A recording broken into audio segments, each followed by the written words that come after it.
Tertúlia. Meu boa tarde para todos e todas. Hoje é dia 14 de fevereiro de 2011, segunda-feira. O verbete é o 1840. Tem 4 páginas, 46 logias e 14 máximos. Chama atenção para o detalhismo, que tem 11 máximos. Agora, o tema é anomia imagística. A especialidade é imagisticologia. Definologia.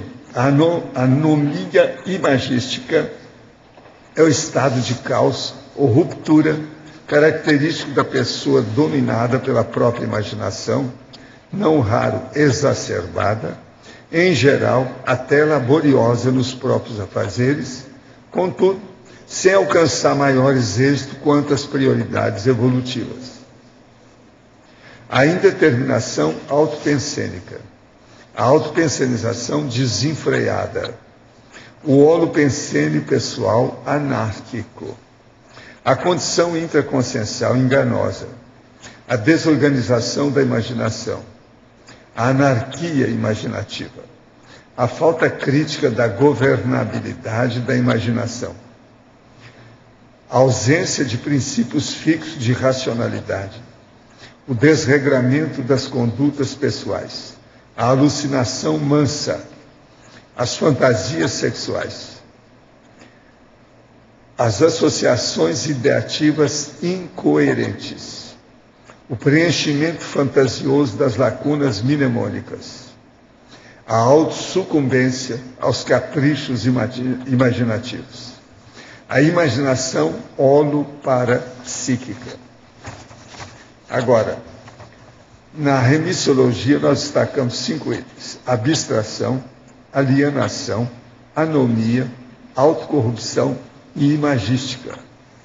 Frase enfática.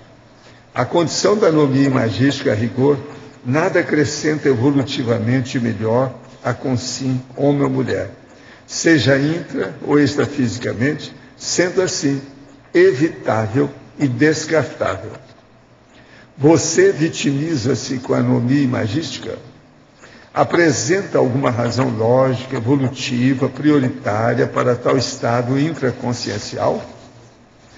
Nós chamamos a atenção que na fatologia tem 2 vezes os devaneios. O segundo a gente já tirou. Agora, pergunta. Meu pai está muito magro, tem 91 anos e ainda fala muito em sexo. Tem uma ideia fixa do assunto. Anda esquecendo muita coisa. Tem um problema de vida religiosidade e é muito limitado. Tento melhorar com carinho e compreensão, mas ele é muito raivoso e difícil. Ele vai embora para outra dimensão e às vezes fico pensando o quanto ele deixou de crescer segurando um padrão de religião. Nem ainda adianta falar nada, porque a religião não deixa ele enxergar nada. Então, vocês vejam aqui um caso, uma pessoa com 91 anos, de vida religião, está pensando em sexo, é muito raivoso, é difícil. Isso é aquilo que a gente fala, é o vovozinho que ninguém quer chegar perto dele, todo mundo evita. Esse é um caso clássico. Agora, nesse caso, isso aí é muito difícil. O que você deve colocar, se precisar amanhã, é um cuidador para tomar conta dele. Isso é o melhor que faz, porque a tendência aí pode melhorar nos últimos anos de vida. Isso não é fácil, não. É bom. Agora, o mais, pensa positivo, dê algum exemplo para ele, mas nessa altura dos acontecimentos, querer mudar é querer muito, né? Para isso é que tem a dessoma, né? Para mudança. Agora, aqui outra. Um dos pontos mais nebulosos da imaginação exacerbada é o preenchimento fantasioso das lacunas mnemônicas, levando à alteração da realidade que foi vivenciada. A gente está falando nisso na 7ª e 8ª linha da fatologia. De que forma podemos conviver pacificamente com esse fato comum da nossa memória? A saída é o registro de tudo que vivenciamos, fatos e parafatos, igual a um diário, para a pessoa ver as tolices que ela comete. Quando eu peço para o povo registrar no laptop as coisas, é para clarear o que a pessoa pensa, melhorar a pensanização e ver a vivência, como é que ela pode ser desenvolvida. Comecei a estudar a conscienciologia apenas há 5 meses, com muito entusiasmo. Já venci 2 trafalhos, mas na tertúlia de ontem o professor falou de indício de ectoplasmia, que seria coceira nos orifícios. Quando eu tento instalar o EV pela noite, às vezes me dá coceira na narina esquerda ou no ouvido esquerdo. Seria eu ectoplasta? Poderia me dar uma dica a mais para confirmar? Não, o problema é você anotar e vamos ver. Quem é ectoplasta vai ter mais fenômeno com o passar do tempo. Se começar a mexer com o estado vibracional, desenvolve mais depressa. Anota tudo e vamos ver o que dá. Mais vivência. Poderia afirmar que a fixação do ponteiro consciencial nas cláusulas pétreas da PROEX, a principal profilaxia para a pessoa que tem autêntico interesse por tudo, de desenhos animados à filosofia alemã, não cair na anomia imagística? Sim, aí é o processo da polivalência que leva para a dispersão. Tem que escolher e priorizar as coisas. E outra coisa, não ficar querendo ver tudo, que isso é loucura. Você, às vezes, eu acho você um pouco exagerado, principalmente no seu processo lá de filmes. Poderia comentar em fatologia, na terceira linha, quais são e de que maneira desenvolver os princípios físicos de racionalidade? Sim, o problema todo aqui é o seguinte: a ausência de princípios físicos de racionalidade. Racionalidade, o que é? É a pessoa ter lógica no modo dela pensar, no modo dela falar, no modo dela agir. Enfim, se organizar em tudo que ela pode. Isso é que é o princípio de racionalidade. Agora, precisa de colocar prioridade em tudo que a pessoa faz. Pode-se considerar ao modo de cláusula do CPC? Também. Porque no CPC tem que entrar essas condições da pessoa, aquilo que ela precisa. Então, por exemplo, um CPC de uma pessoa é diferente do outro, da outra pessoa. Cada um tem sua tendência, então é preciso ver isso com calma. Agora a outra. Sou espírita e simpatizante do seu trabalho. Às vezes assisto às tertúlias e leio um pouco a respeito, procurando renovar ideias com a intenção de melhorar a mim mesmo. Nunca lembro de sonhos, mas na noite passada me vi no umbral, dentro de um ônibus, com 2 entidades de mau caráter. Tinha uma pessoa dormindo no ônibus. A sensação foi horrível de rápido. Lembrei que era um sonho e voltei aliviada para o corpo. O que fazer nesses casos? A experiência foi ruim, fiquei com medo. Olha, o ideal é você assumir o estado vibracional e se defender. Isso aí é sério. Como você está mexendo agora com os processos aí das tertúlias, vai levantar sua poeira, porque esse povo não precisa se dar um jeito. Então, o ideal é estado vibracional. Agora, aquele negócio de prestação de serviço que eu falo para vocês, tem aí uma companhia lá, que parece que é a Nike, andou mudando as camisas do Scratch brasileiro, da seleção de futebol. Eu vi aqui e falei assim, ixi, colocaram uma faixa de luto na camisa. Vão ser derrotados. Isso foi antes da coisa. Agora eu fui ler lá, né, já houve o jogo e o Brasil perdeu para a França. Vão perder mais. Eles colocaram uma faixa de luto aqui, ó. Vocês viram a camisa? Eu olhei aqui e falei, não, mas que gente burra. Agora é aquele negócio que eu falo dos design. Do povo mais pirado de profissional que tem na Terra atualmente, eu acho que os designers devem entrar nisso. É a turma mais pirada que tem. Não, é incrível o que eles fazem. Um livro sério, você olha lá, o cara andou mexendo, fez umas coisas, tem cada atribulação, cada disparate. Jornal, revista, propaganda. Agora, essa da camisa, eu falei, não, mas veja lá, eu vi na televisão. E vi depois, no jornal, estava lá, sabe, a faixa a camisa do cara que vai julgar, tem uma faixa preta aqui, ó, de luto. Agora veja, essa faixa preta, no Brasil, eles colocam até no braço. Agora, com a cabeça, esse povo tudo é cabeça curta. Um cara virou para mim e falou assim, vem cá, você acha que tem muita concel no meio dos designers? Eu falei assim, tá na cara, né?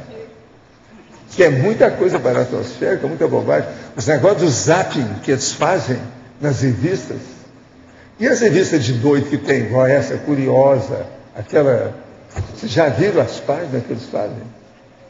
Tudo baratosférico. Agora, essa, por exemplo, eu estava esperando que tivesse alguém, né, que fosse dar o conta naquilo, não deram nada. Está continuando, estão falando da propaganda. Tem uma revista essa semana que está falando disso, a Veja. Está lá a faixa. Olha lá, mostra aí para a turma, vira para lá, vira aí para a turma, olha lá a faixa. Veja, eu vi e falei na hora. A câmera está funcionando, chega lá, exibe aí. Chega aqui que aparece. Está vendo? Alô, estúdio. Dom Leandro. Coloca aí, coloca mais alto. Acho que ele está querendo que coloque mais alto. Olha lá, opa, está quase.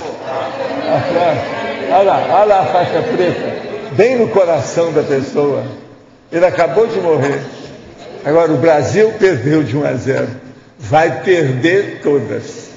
Do jeito que está aí. Eles, agora, aqui, para nós, agora vem o mineiro desconfiado, aquele que faz pesquisa. Não, olha só a pergunta. Qual seria a pergunta? Não, a pergunta não é essa. Quem fez é estrangeiro?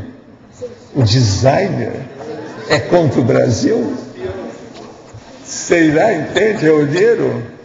É agente duplo? Sei lá, entende? Mas, gente, eu na hora falei que o negócio ia dar para trás. Isso foi antes do jogo, que eles mostraram, que eu vi. O primeiro jogo já foi para o espaço. Outra coisa, se continuar com essa aí, ela vai perder a Copa, muito tempo, já perdeu. É uma perda antecipada, está na cara. Futebol é tudo na base da anomia imagística. Anomia imagística. Não, mas...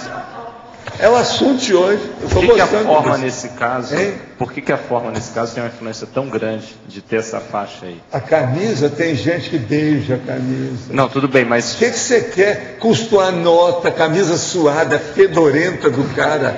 Eles vendem por milhares de reais.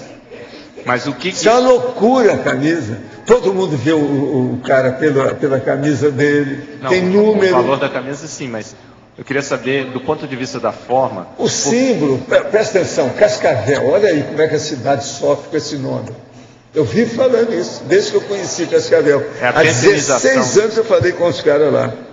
Muda o nome dessa cidade. É igual aquela cidade de Exu, que eles mudaram. Mas já pensou fazer um lugar que chama Suástica? Não, já pensou? Loucura. Agora, a mesma coisa, luto no futebol, onde é só torcida, emoção, coisa de bicho, e o povo fica falando em luto, cemitério, uma faixa preta. Gente, está na cara que, olha, a minha suspeita de alguém ter feito isso de propósito, ela tem muita lógica. Tem ou não tem? Tem muita lógica. Sabe saber quem é que fez? Outra coisa. A indústria é a Nike, que deu isso aí. Ela é estrangeira, né? Nike. A indústria que fez a camisa. Eles fizeram vários tipos de camisa. Agora, eles estão achando que todo ano agora tem que mudar. Quer dizer, a próxima vai ter 2 faixas, em vez de uma. Tá certo? Isso é a bobagem da anomia imagística. E outra coisa, abra os olhos com os designers.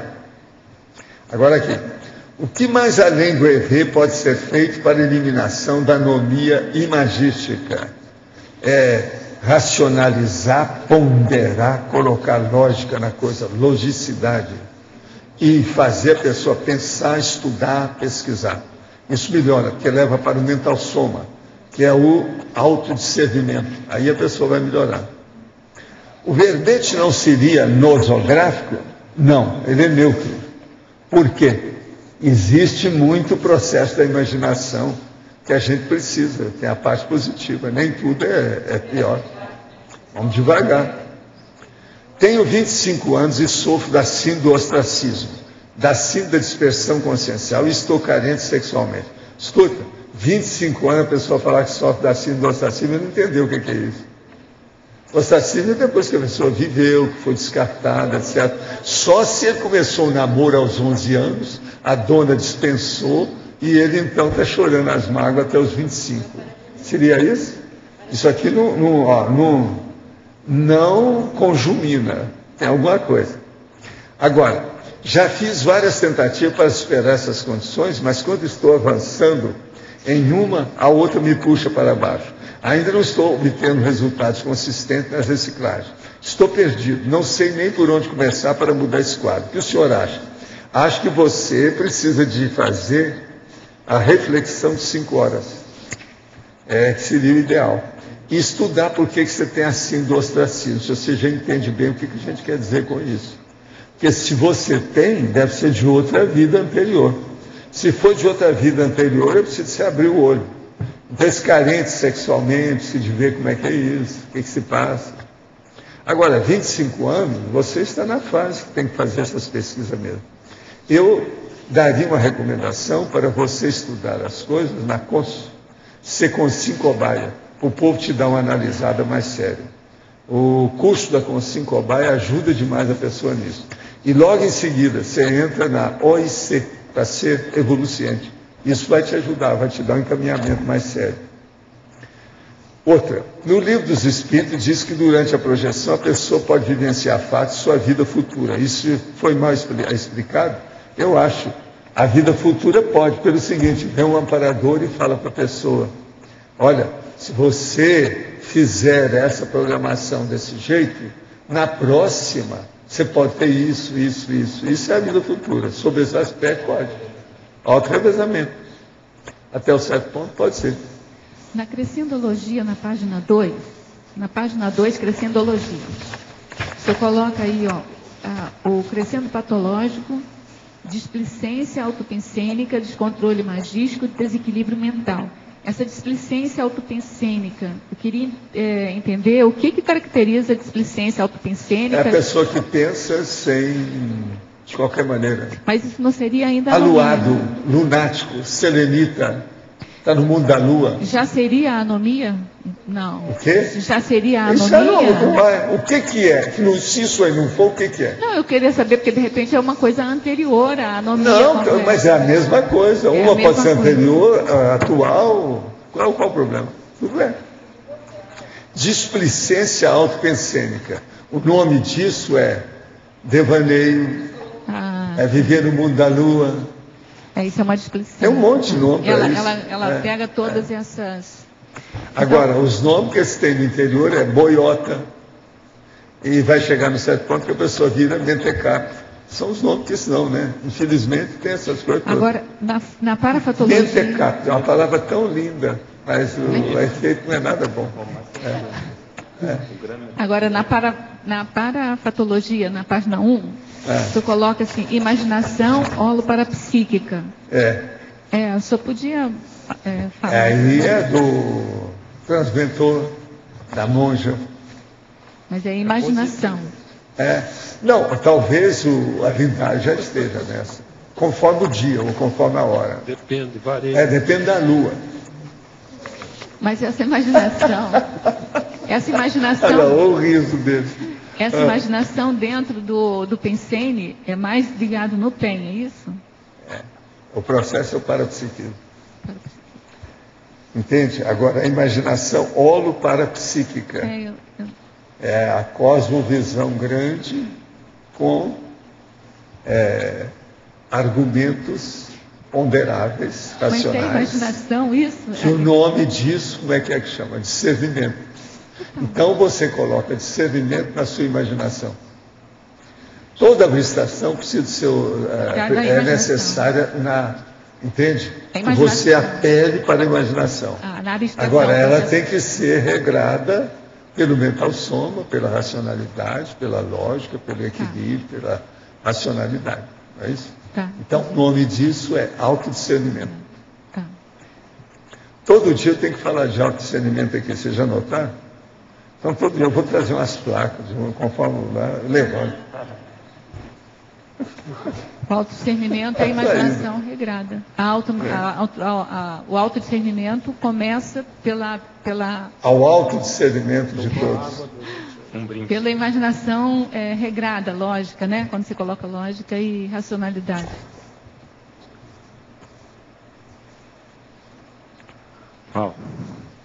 Aqui na tematologia você coloca como neutro.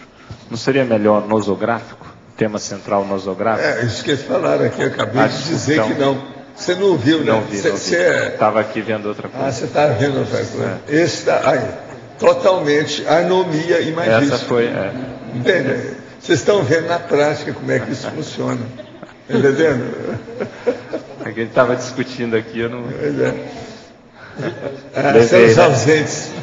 Agora, há muito assistente ausente. Isso tem, faz parte. Eles dizem lá no Rio, está caçando mosca. Hein? Caçando mosca. Caçando mosca, é. Mas no Rio, lá no Rio. Aquela pessoa que começa a pensar e abre a boca. Aí vem a mosca e entra. Ela caçou mosca. Bom, então tem umas mosquinhas pequenininhas aí, bravo. Mas o que mais? Qual a próxima? Vamos ver a próxima da anomia. Não, continua. Então, para ajudar, para corrigir isso, na página 2, na tecnologia, você fala da técnica da autodisciplina pensênica. Você pode aprofundar? Corrigir isso. A técnica da autodisciplina pensênica. Pois é, a autodisciplina pensênica é a retilinearidade do pensamento, da pensenização. É a gente pensar de maneira cosmolínea, de acordo com os fluxos do cosmos. Então o processo é cosmolíneo. Agora, é justamente o contrário da imaginação exacerbada e alterada. Né? Esse é um caminho. Agora, falando aí as coisas que eu sempre falo todo dia, tem uma que eu tenho que repetir hoje, que é o que a gente está falando aqui, as fantasias sexuais. Dentro da anomia aqui, imagística, isso aqui é terrível. Então, o problema da fantasia sexual cria muita consequência negativa aí. A gente pode fazer um paralelo entre, quando o senhor fala assim, o autodiscernimento é a imaginação já regrada, domada pela lógica, pela racionalidade. Isso me lembra o psicossoma domado pelo mental soma. A gente pode pensar que a imaginação é o primeiro passo da mentalização assim, do homem, vindo do psicossoma, e aí ele vai trabalhando pela lógica e racionalidade? A imaginação ela é dominada instintualmente pela emoção. Pela emoção. Então, para a pessoa entrar na retilinearidade pensênica, a primeira coisa, ela tem que carregar tudo no PEN, racionalizar tudo para dominar a emoção. Aí, quando ela for mexer com energia, ela mexe de maneira positiva, evolutiva, assistencial, cosmoética. Então a imaginação e o psicossoma, que na hora que domina o psicossoma, domina a imaginação também. Não. Agora, o que a gente precisa de ver é isso. Tudo é discernimento. Boa vontade e boa intenção não resolve. Só isso não dá. Valdo. Por isso que os cemitérios estão cheios, né, de gente. Gente não, cadáveres. Né? No caso da camisa e da seleção, tem uma faixa. Eu vou afirmar, você confirma se é mais ou menos isso. Aí a pessoa liga aquilo com luto, os torcedores, e dão contra. Não precisa. E dão contra. Não precisa. Isso é luto. É o símbolo. E outra coisa, no Brasil, o luto é justamente preto. Tem lugar que às vezes é branco. Agora, o Brasil, a camisa é do scratch, da seleção de futebol do Brasil. O Brasil é apaixonado com esse negócio de futebol, é samba e futebol. Agora, se alguém fez isso, está brincando, né? Mas o povo vê isso, torcedor, jogador, aí ele dá conta porque é luto, não é mais ou menos isso? Sei, mas veja, mas não adianta. A hora que você fixou uma faixa, você já mostrou o luto. O holopensene já está o quê? Prostituído. E aquilo tem uma... Já deu estigma há muito tempo. Raciocina. O que é a camisa? É o símbolo. Agora, você vai fazer um símbolo da morte? Já pensou? Vamos dar uma chupeta para a criança com a caveira. É isso? Vocês estão entendendo? Vai ver que daqui a pouco vai aparecer isso. Chupeta, mamadeira com a caveira e os 2 ossos embaixo. Você está entendendo? Você vai ver que não vai demorar muito para ter essas coisas todas. Então, veja, como é que fica? Agora, é incrível como é que não tem gente que não raciocina. O pior que eu acho é o povo que paga para isso, né? O povo que deixa essa turma de futebol, às vezes, o percentual que tem de gente lúcida é muito pouco. Você sabe, tudo é consciência podádica. É o pé que está mandando. Escreveram, fizeram aquilo tudo com o pé. O cara assinou tudo com o pé, porque é podádico. Eles vivem do pé. Mas esse símbolo, ele mexe com o quê? A morte. A morte chama. Tem até um negócio do futebol. Vamos clarear isso aí se você está querendo mais.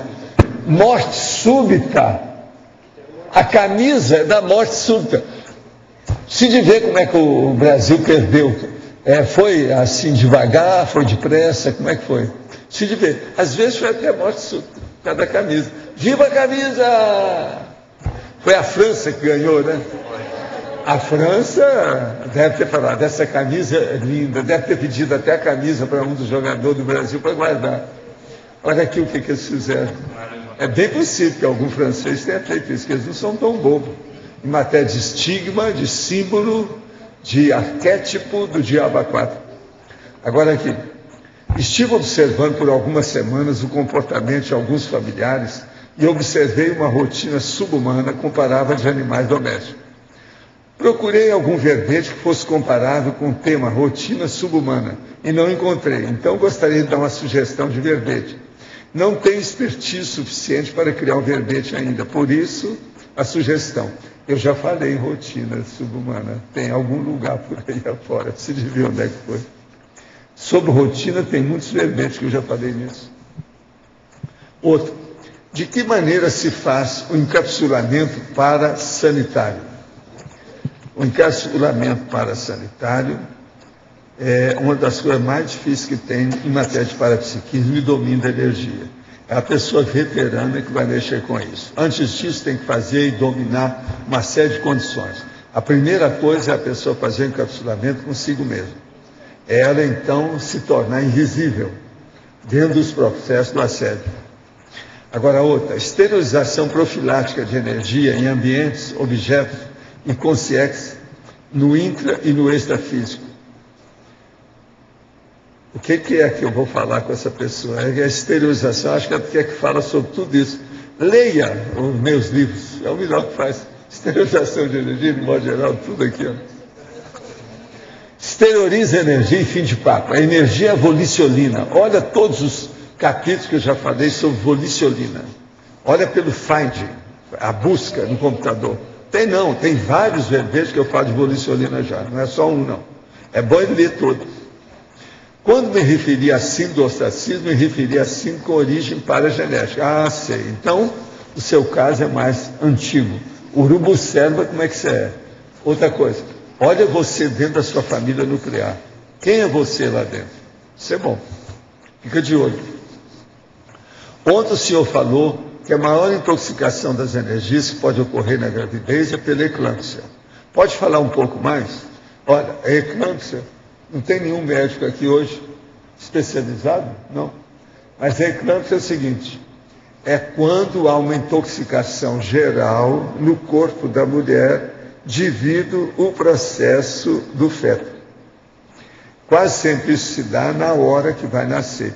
Agora, o que é essa intoxicação? Pode chegar a um ponto que a mulher, por exemplo, fica paralítica, dá alteração nela. Outra hora dá estupor, dá uma série de condições negativas. Então você tem que lembrar o seguinte, a eclâmpsia é a intoxicação máxima das energias entre a mulher mãe e o feto que está aparecendo. As energias que, em vez de estar vomitando, dá uma intoxicação geral dentro do micro-universo consciencial da mãe. Isso é que é. Muitas eclâmpsia mata a pessoa, e outras ficam aleijadas, por isso ou por aquilo. Da alteração, etc. Tal, um monte de coisa. É bom você pegar e ver eclâmpsia na internet, que você vai ver muita coisa sobre isso. Assistir ao filme Minha Vida na Outra Vida, fala que é um caso verídico. É mesmo? Pode comentar? Eu não sei que filme é esse, nunca vi. Alguém viu esse filme? Ele é caso verídico? É? Estão falando aqui que é. O que é que vocês querem? Minha Vida na Outra Vida. Ele está falando na outra vida, eu não sei. É filme espírita? Então. Eu não vi, eu não sei. Aqui está, ó. Minha Vida na Outra Vida. Não tem aqui, ó, tem o cartaz, é na mesmo. Tá certo. Sinopse. Pela primeira vez na história, um filme retrata com fidelidade, lógica e respeito à reencarnação, tema de interesse de milhões de pessoas em todo o mundo. E por aí vai. Minha Vida na Outra Vida.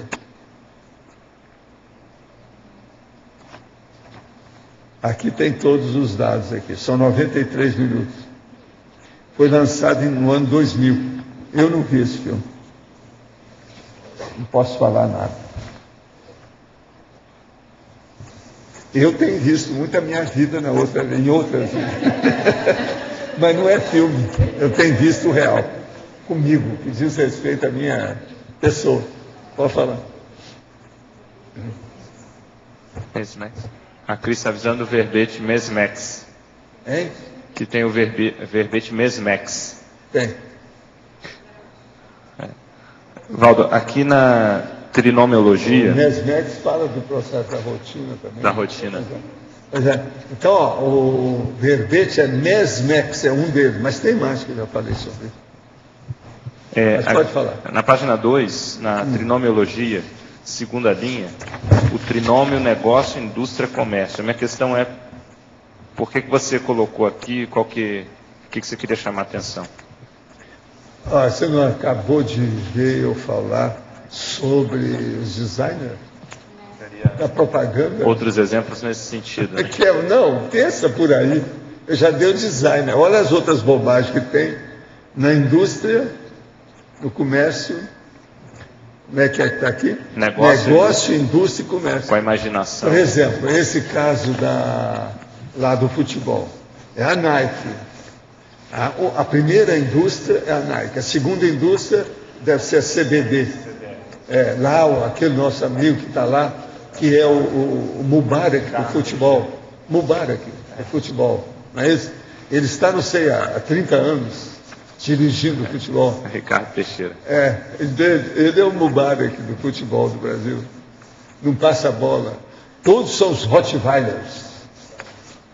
Deu uma dentada, acabou. Fica só abrindo um pedaço. Um parênteses, né?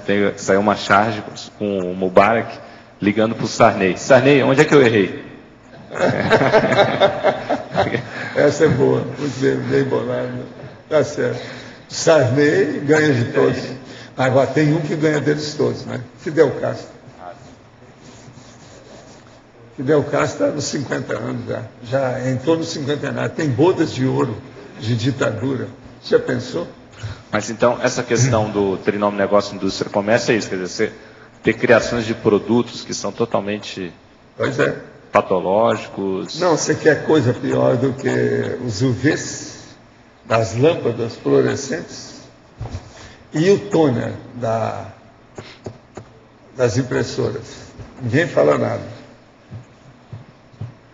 Como é que fica isso? Eu estou usando lá o iPad, né, para ler jornal de manhã.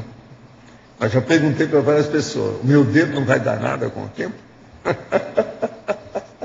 Sei lá. O tempo todo você está ali.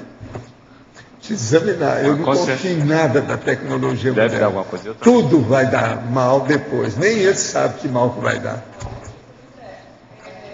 Pois é, mas o LED é frágil. Mas, veja, se um cara ficar nisso o tempo todo, o LED não fica potencializado com o tempo, eles acham que não. Mas, olha, você põe a mão nesse fogo? Eu não ponho. Em matéria de eletricidade, gente, não dá. Tudo que você vê de eletricidade, abre o olho. Abre o olho. O que tem de mais nocivo todos esses equipamentos, eu acho, além da questão da eletricidade, a própria bateria que tem dentro deles. É altamente tóxica, né? Pois é. Todos eles. Então, isso você está falando, de repente, você é contato capaz de andar contínuo. com esse negócio aí junto da sua barriga? Ainda não senti Isso nenhum é um perigo. revertério. Não, você não vai sentir aí. Tudo é efeito imediato. Tudo depende, demora. Mas eu não uso ele como- junto da minha barriga todo dia. Você. Primeira coisa, vai dar uma cólica intestinal com o tempo. Então, a pessoa aí, a gente já vamos arranjar já uma indústria aqui, ó, o negócio do comércio que você está querendo, já vou arranjar uma para você.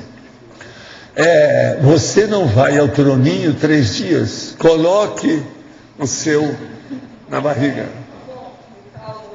Mas então... Se tiver com vai cólica, ajudar, o calorzinho vai ajudar. da bateria E outras já ajuda. cocitas mais. É uma boa. Outras cocitas mais. Já não sabe como é que fica, por exemplo. Você vai querer ter filho depois? Não. Não. E outra coisa, o homem também, coloca na barriga. Você vai querer ter filho depois? Não. Você vai ficar estéril? Você quer entrar na esterilidade? Tudo é uma coisa para pensar. Não, mas pensa, se tiver Talvez. com cólica Isso é a intestinal, tecnologia ajuda na dor. moderna. Já é alguma coisa. Vamos agora criar um negócio de coçar o nariz. Arranjar um cotonete especial para coçar o nariz. Entende? Tudo Isso é a coisa moderna. Não, mas tem que ser um bem feito. Estilo. E a estilística? Você tem que dar para o designer. Tem que fazer. Entende? Pois ergonômetro, de acordo. E outra coisa, colocar todos os nomes de acordo, né? A coana, entende?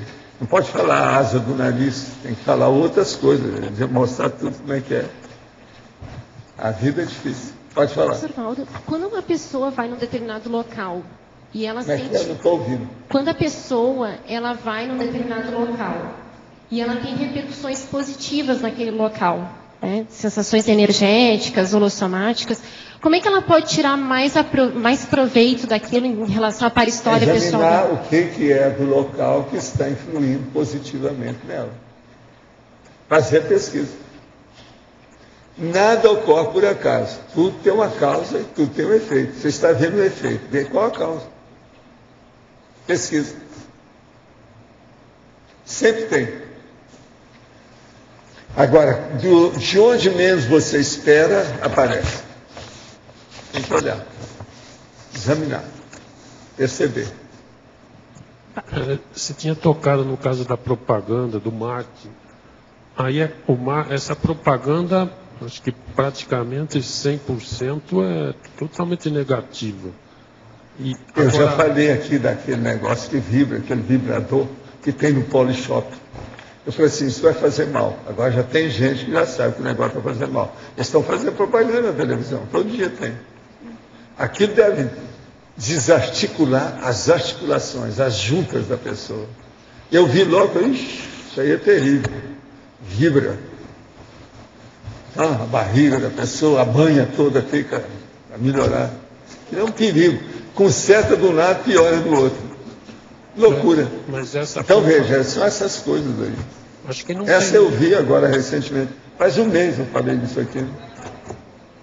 Agora, esse tema anomia aqui. O tema anomia é anarquia, desordem. Anomia, Agora, a imagística, ela nem sempre é desordem. Né? Aqui está enfocando... Tem um percentual desse tamanho, conforme a pessoa, que não é. Mas aqui você está enfocando a desordem, que ela causando... Não, porque a desordem. maioria, falou em imaginação, a pessoa cai no buraco. A maioria de nós todos não somos serenões até agora por causa da nossa imaginação desvairada. Tá bom? Isso é frase minha. Agora, E não tem jeito de existe uma... acabar. E essa parcela, vamos dizer, positiva, a imaginação usada, por exemplo, na ciência, tem alguma coisa de positivo? Às vezes tem. Por isso que ela é neutra. A imaginação é quando a pessoa elabora o processo. Aí vem a fantasia. E desborda, ela cai fora. Desborda para não falar outros nomes, né? Então ela cai fora do lugar, ela desvia. Então, o processo nosso é ter imaginação, mas racional, ponderada, com equilíbrio. Então, por isso... Agora, essa imaginação desvairada é que faz a arte, que faz a religião, que faz o fanático. Tudo que está por aí é isso. Por isso que a gente fala que a ciência é a linha de conhecimento menos pior. Por quê? Eles procuram ordenar a imaginação, que é a abstração, fazer a elucubração, a hipótese, a teoria, que depois vem a refutação em cima. Não há dogma. Toda vez que chega o dogma, é imaginação desvairada, a anomia imagística. Dogma é isso. 99% mais, sei lá. 99%. Anárquico. Agora, tudo é bobagem. Essa parcela, por isso que é neutro, que ela tem uma parcela pequena racional, é isso. Né? Agora, examine uma criança. A criança ainda não sabe nada. Né? Então, veja só o que ela faz, o que ela fala, o que ela gosta. Ela acredita em Papai Noel. A vida é dura. Quem é aqui que acredita em Papai Noel? Nunca se sabe. Nunca se sabe. Que acredita? Vai ver que... Aí o cara chega para ele e diz, não, Valdo, Papai Noel é aquele cara lá da esquina que dá a balinha para a gente. Ele ficou com o nome de Papai Noel, até registrou. Então, existe Papai Noel. Estava lá na vendinha, que dava caramelo para os meninos. O Papai Noel... Sabe que na Finlândia eles têm um processo tudo de turístico lá por causa do Papai Noel. Aquela finlandesa que andou contando lá.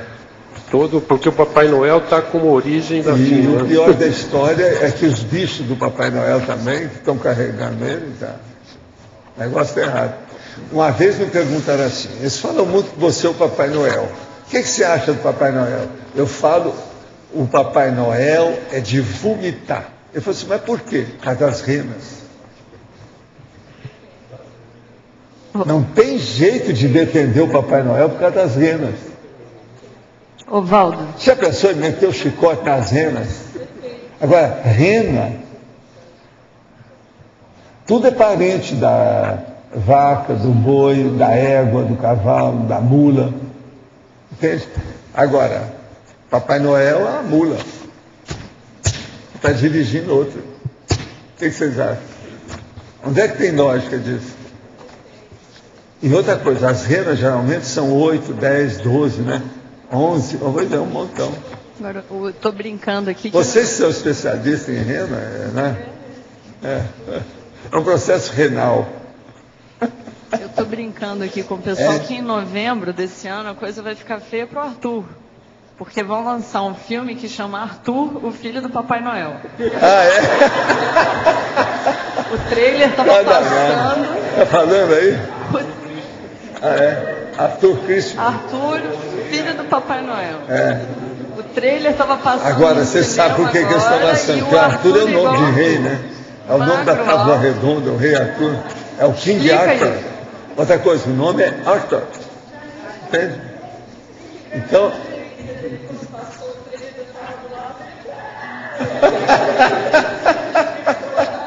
Essa é terrível.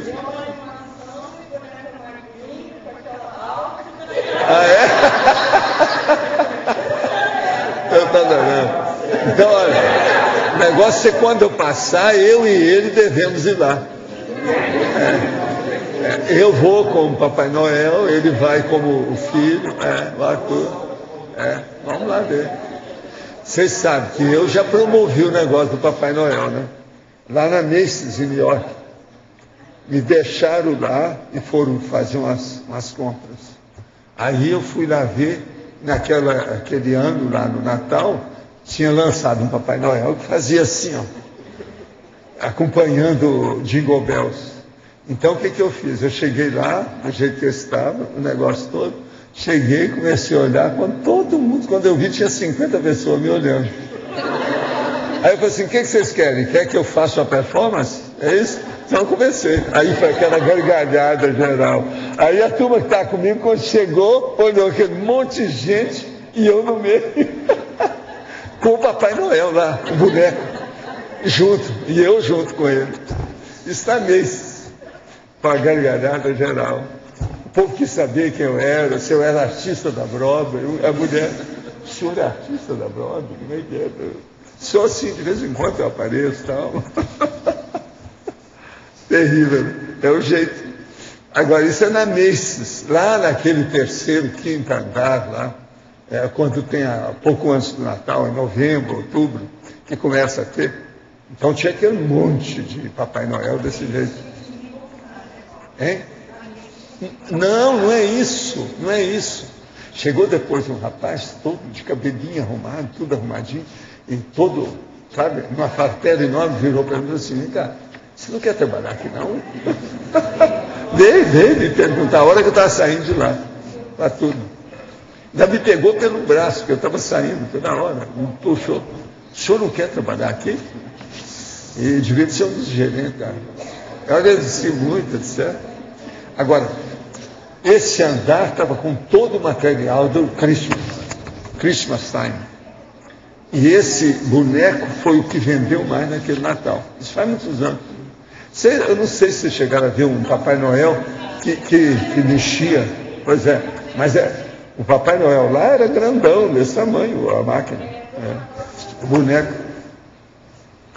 Eu sofro dessa desorganização exacerbada dos meus pensamentos. Assim que fecho os olhos, surgem imagens aleatórias e sempre em movimentos rápidos e difíceis de controlar ou fazer o que está se movimentando parar. Tudo isso dificulta a minha convivência interpessoal. Já larguei a arte e vou investir nos estudos, mas me questiono. Quando a imaginação é positiva, onde ela é usada positivamente? Por que usá-la? Aí você tem que usar discernimento. Ver o que é que ela faz de bom, o resultado do seu esforço. Então, é discernimento. Eu estou vendo que a crise apareceu, ela materializou, ela chegou.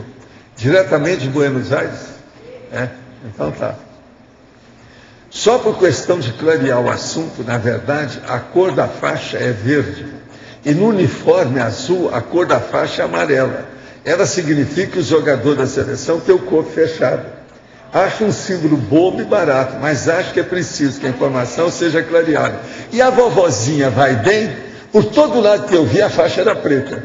A sua aí não está preta? Verde escuro e preto, gente, tudo é luto.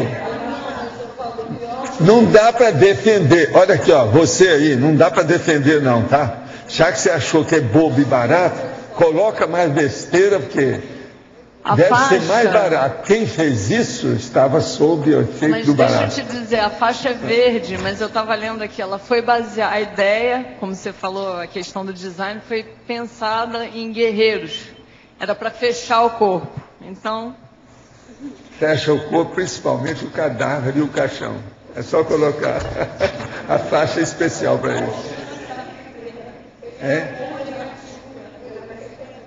Não, é tudo preto, é escura, não interessa, gente. É faixa. Isso é a maior besteira que tem. Não dá para defender essa besteira. Não dá. Não tem lógica. Não adianta. Isso aí é aquele negócio, viu, Arlindo? Não dá para fazer refutação nem debate. Isso é uma bobagem. É tão óbvio. O senhor poderia fazer mais considerações a respeito das fantasias sexuais sobre darem problema à pessoa? Isso é, em que aspecto? Pessoas, roupas, evocações? Quais as consequências da energia lançada, se é que acontece, sobre alguma pessoa imaginada no momento da ejaculação? Escuta, isso aqui eu já falei tanto nos meus cursos lá de sexo somático, a gente tinha que explicar isso todo dia. Vamos então explicar mais uma vez. A fantasia sexual é aquela pessoa, quase sempre, que ela roda nas fantasias e ela fixa uma pessoa. Se é uma mulher, ela pensa num galã qualquer, ou uma pessoa que ela conhece, ou um cara casado, ou o noivo da amiga dela. Se é um homem, ele fica pensando na Miss não sei o quê, na mulher do vizinho, na outra mulher, numa atriz, naquilo que foi. Agora, então, o que se passa? Ele, às vezes, roda, ou a mulher roda, daí a pouco fica pensando naquela mulher pelada, relação com ela, ou o homem entende? Naquele homem pelado, o que é que se passa, como é que é. Agora, na hora que faz isso, você pensa bem em elaboração de pensamento. Quanto tempo vai isso? Tem gente que faz a reflexão de 5 horas só baseado em processo de sexo. Até o fim de semana inteiro. Só pensa em sexo. Tem um monte de gente assim. Eu atendi um monte de gente, consultório, nos cursos, todo lado. E outra coisa, no Brasil e fora do Brasil. Isso é do mundo. Tem até uma pesquisa que eles fizeram que um menino de 17 anos, ele pensa em sexo em tantos segundos. Ele volta a pensar em sexo. O menino de 17, que está começando com os hormônios. É o chamado domínio dos hormônios. Agora, então, vamos pensar. Na hora que a pessoa, ela começa a figurar a outra, ela então faz evocação daquela personalidade. Mesmo que a pessoa viu só a pessoa no jornal, numa revista, ou no filme, se a pessoa é viva, aquilo vai ao endereçamento da energia, vai fazer evocação da pessoa onde ela está. Vamos supor que aquela pessoa tem 50, 100, 5 mil pensando nela, porque ela é uma vedete, ela é isso, é aquilo, é pornô, ou é uma prostituta, ou qualquer coisa. Sendo assim, ela está cheia de assediador para atender os consulentes. Então o cara pensa, vai lá, ele vem tirar satisfação com a pessoa aqui, vem chupar a energia daquela pessoa que evocou. Então a fantasia sexual é uma das coisas de piores evocações que uma pessoa pode fazer. Por isso, loja pornô é uma das coisas piores que tem. Vocês sabiam que me disseram que parece que em Curitiba tem uma moça que trabalha conosco, tem uma loja pornô. É Cascavel? Então a barra é pesada. Eu falei com ela, ó, eu não conheço essa pessoa, porque ela não deve nem ter aparecido aqui. Porque senão eu vou falar para ela, minha filha, faça aquele negócio dos 6 meses. A técnica de 6 meses. Vai passar fome debaixo da ponte para mudar o seu caminho. É o melhor que você faz. Ah, ela estava aí com vocês? Ah, sei. E ela... Esses dias que eu falei que eu vi aqueles caras, ela esteve aí? Que ela tem gente com ela. Ela queria levar as atividades. Lembra? Pode ser. Seja gente. Porque tinha gente com processo de sexo. Esses dias que eu tive trabalhando. Ela queria levar as atividades nossas da Apex, mas quando a gente soube, a gente falou, dessa forma não tem como. Né? Isso já há alguns anos. Aí a gente falou, não tem como. Mas ela não quis entender. Não teve jeito de entender o processo. Não, porque esse negócio dá muito dinheiro. Ela quer ficar com dinheiro um pouco. Não, e queria colocar o telefone para os custos no mesmo lugar. Agora, você não fez nenhuma pergunta para ela? Aqui. No mesmo lugar. Quantas modalidades de pênis ela tem no sex shop? Não perguntei isso, Walter. Nos Estados Unidos eu fiz essa pergunta, o cara falou assim, 520 tipos. 520 tipos de pênis. Sabe por quê? Eles colocam os pênis de tudo quanto é bicho. Para mostrar como é que é. Tinha uma loja lá que tinha todos os pênis. Entende? Então, você já viu, né? Você já viu? Tem determinado bicho que tem pênis maior que um homem. Pensa nisso. Como é que fica? Val. A situação é precária. Agora, gente, ela é de Cascavel, está perfeito, então. Eu falo para vocês que o negócio não é fácil. Aí é aquele negócio, alô, Tertuliano de Cascavel, muda o nome da cidade. Faz 15 anos que eu já falei nisso, não adiantou nada. Só dá um jeito. É o estigma da faixa da morte. A faixa da morte é o luto. Val. Pronto. Quem é? No B. Pode falar. Na primeira página, patologia, a 4ª linha, queria que você falasse um pouco mais sobre a alucinação mansa. O que é mesmo? 4ª linha da patologia. O que tem? Eu queria que você explicasse essa alucinação mansa. A alucinação mansa é justamente essa da pessoa. Ela é alucinada só para si mesma. Então ela não faz aparentemente mal para os outros, entende? Ela faz mal para si, porque ela está pensando negativo na cabeça dela, ela se intoxica, ela se violenta, ela cria problema com ela mesma. Então a alucinação mansa. Agora a alucinação é aquilo que a pessoa distorce a realidade, entende? Agora é mansa porque ela não ataca você, ela não tem surto, ela não fica doida. Falar em ficar doido e surto, vocês sabem que aquele House, que eu não aguentava ver, me arranjaram o lugar que levaram o cara para o hospital. Eu falei assim, então esse aí eu quero ver. Ontem eu vi. Realmente, ele ficou doido. Agora, o melhor da história, lá no hospital psiquiatra, eles chamavam de doutor. Eu vi isso no hospital psiquiatra. Tinha doente que chamava o doente de doutor.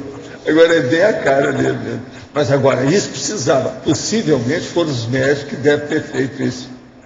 Porque aquilo estava contra a medicina. Eu vi os primeiros que me mostravam, não, eu não vou ver, isso é pirada, esse cara aí é doido. Não pode fazer, falta de educação, falta de medicina, falta opção de coisa. E tinha coisa errada no meio. Agora, o que se passa? Levaram o cara como doente mental. Ele se internou, ele chora lá, vê as coisas todas, pede arrego, né? Faz a opção de coisa. Isso é no fim, é o último capítulo, parece, da temporada, sei lá o quê. Dr. House. Uma vergonha, né? Eles fazem de tudo, né? Hollywood tem de tudo. Hollywood é que tem a maior... Isso aqui eu preciso mandar e fazer a distribuição de avião em cima de Hollywood, em todos os estúdios. Você está entendendo? Para o povo entender o que é anomia imagística. Lá é tudo, é muita piração. De tudo quanto é jeito. O que eu vi lá... Gente, precisar de ver são as páreas, as festas. Tem coisa que eu não posso contar aqui. Agora veja, são coisas imaginativas, de alto nível de imaginação. As gincanas, vocês não têm imaginação, nunca conceberam as ideias que tem para fazer as gincanas das festas deles. Eu fui lá para ver, participei, etc. Então, fazer aquele sorteio de casais. Os casais não podiam ser nunca os mesmos. Então, tudo sorteado, sabe, aleatoriamente. E cada um depois, o casal pegava um carro e tinha que ir na cidade e trazer aquilo que estava. Agora, esse trazer o elemento, a variável, a coisa, tinha de tudo que vocês pensaram. E outra coisa, aquilo tinha algumas horas, depois se encontrava na festa. Todo mundo tinha que levar aquilo. Entende? Isso é gincana. Estou dando um exemplo de como é que eram as festas. Sr. Valdo, a base da anomia imagística seria a insegurança, a fuga da realidade? Essa seria a base? Ou não? Até, mas isso aí varia, tem muita causa disso aí. Entende? Tem muita coisa. Às vezes é mesmo carência. A maioria é carência, de algum modo. Né? Agora, o processo mais sério é a falta mesmo de sedimento. Porque ela acaba conectando com a baratrosfera e aumenta cada vez mais a imaginação também. Né? Lógico. A baratrosfera é, vamos dizer, a imagísticolândia. É lá que tem tudo isso. E é a desordem absoluta da loucura. Né? Loucura significa desordem. A profilaxia seria a pessoa começar a colocar mais ordem na sua vida, até mesmo nas coisas intrafísicas. Através da retilinearidade pensênica, que é justamente isso, regrar a imaginação, regrar a fantasia, regrar a loucura.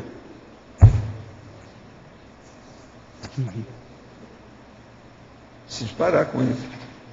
Porque daqui um pouco a pessoa pode ficar louca mesmo, né? Porque ela começa com esse processo. Isso já é loucura. Já é um sintoma, né? Dentro do que a Adélio falou, por exemplo, seria no momento, porque esse verbete está intimamente ligado à criatividade. E aí quando você tem uma situação em que você precisa aplicar a criatividade, mas de uma forma, com um intuito, com um objetivo, então seria essa situação de estar racionalizando. E outra coisa, a criatividade, eles abusam da criatividade. Ela serve de escudo para tudo. Sim, eu digo não a criatividade dentro da publicidade não, propriamente existe a criatividade chula.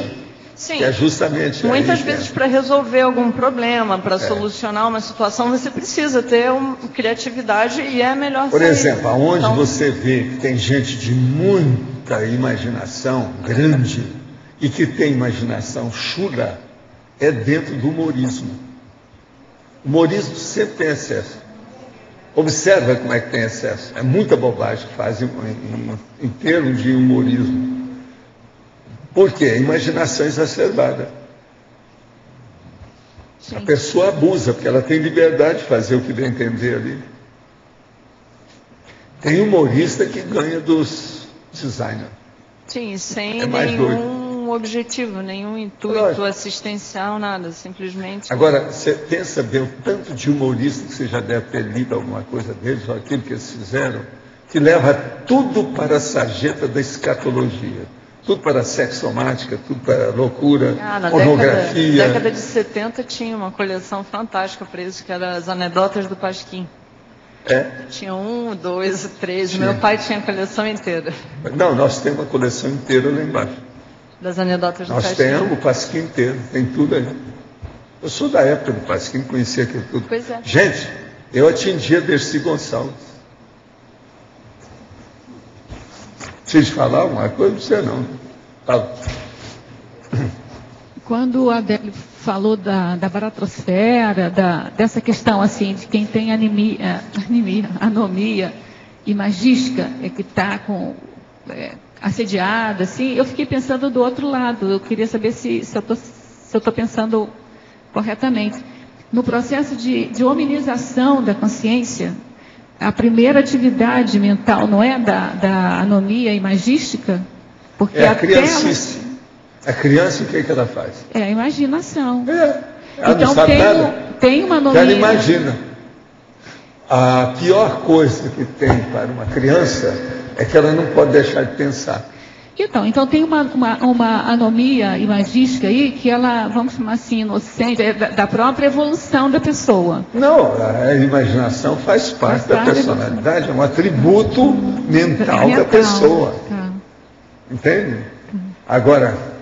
Então, a patologia é quando você atinge um determinado nível, um potencial de um nível de discernimento, de lógica, e aí ainda assim... Qualquer atributo pode ser patológico.